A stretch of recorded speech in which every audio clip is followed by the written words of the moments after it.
This microwave oven is a truly remarkable feat of engineering. The rapid heating that makes microwaves popular is made possible by power provided from this vacuum tube. Now, if you picture a vacuum tube at all, it's likely in a radio like this. Inevitably, tiny transistors and microchips replace clunky vacuum tubes, but it's too soon to relegate them to the museum. Microchips can't easily replace tubes for producing power, for example, in heating food.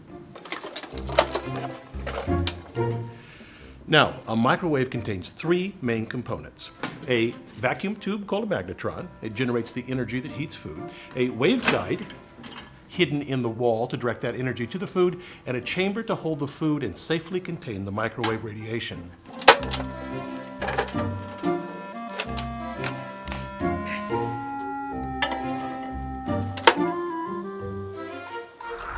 In principle, a microwave oven heats no differently than any other type of heat transfer. At a molecular level, heat is a transfer of energy that results in increased motion of the molecules in a substance. Since we aren't quantum-sized, we observe this increase in motion as a rise in temperature.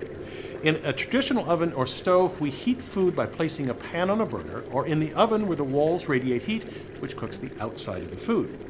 The insides cook when heat transfers from the surface of the food to its interior. In contrast, energy from the magnetron penetrates into the food, which means the whole mass of the food can be cooked simultaneously. How does it do this? Well, our food is filled with water, which is positively charged at one end and negative at the other. To give these molecules more energy, we expose it to electromagnetic waves that emanate from the tube. By definition, the waves have electrical and magnetic fields that change direction rapidly. For this oven, the direction of the fields change 2.45 billion times per second. Water will try to align with the radiation's electric field. The changing field rocks the water molecules back and forth rapidly, and molecular friction from this creates heat as the motion disrupts the hydrogen bonds between neighboring water molecules. Now, you can get an idea of the wavelength of the energy emitted from the magnetron using cheese.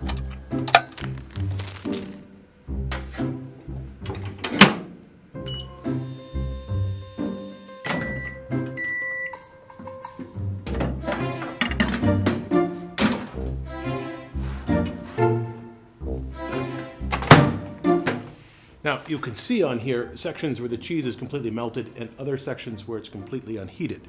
The oven's metal walls only reflect waves of a length that fits inside the oven. This standing wave causes hot and cold spots inside the oven. The three-dimensional pattern of waves is difficult to predict, but the principle can be seen by looking at the waves in a single dimension. The peaks and valleys in the wave represent the greatest energy of the wave.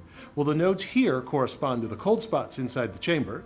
If I measure the distance between melted cheese spots, I find about 2.5 inches. That would be half the wavelength, the distance between nodes, and is pretty close to the actual wavelength of microwave radiation used. Using that wavelength, I can estimate the microwave radiation's frequency. The frequency is related to the wavelength by the speed of light. I get an answer that only has a 4 or 5% error, not bad for this primitive measurement.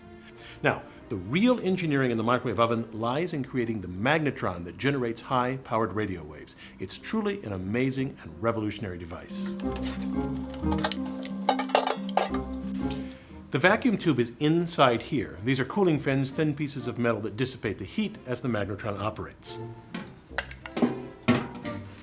The key parts are these two magnets and the vacuum tube. Now, I have another one so you can see the inside. You apply a large voltage across both the inner filament and the circular copper outside. This voltage boils electrons off the center filament and they fly toward the circular copper section. The filament is made from tungsten and thorium. Tungsten because it can withstand high temperatures, and thorium because it's a good source of electrons. The magnets bend these electrons so that they swing back toward the center filament. We adjust the magnetic strength so that the now orbiting electrons just brush past the opening of these cavities. Like blowing over a half-filled pop bottle to make it whistle, this creates an oscillating wave, the microwave radiation that heats food. It's simply astonishing that these cavities can be made with high precision, low cost, and incredibly high reliability. I'm Bill Hammack, the Engineer Guy. This video is based on a chapter in the book, 8 Amazing Engineering Stories. The chapter features more information about this subject. Learn more about the book at the address below.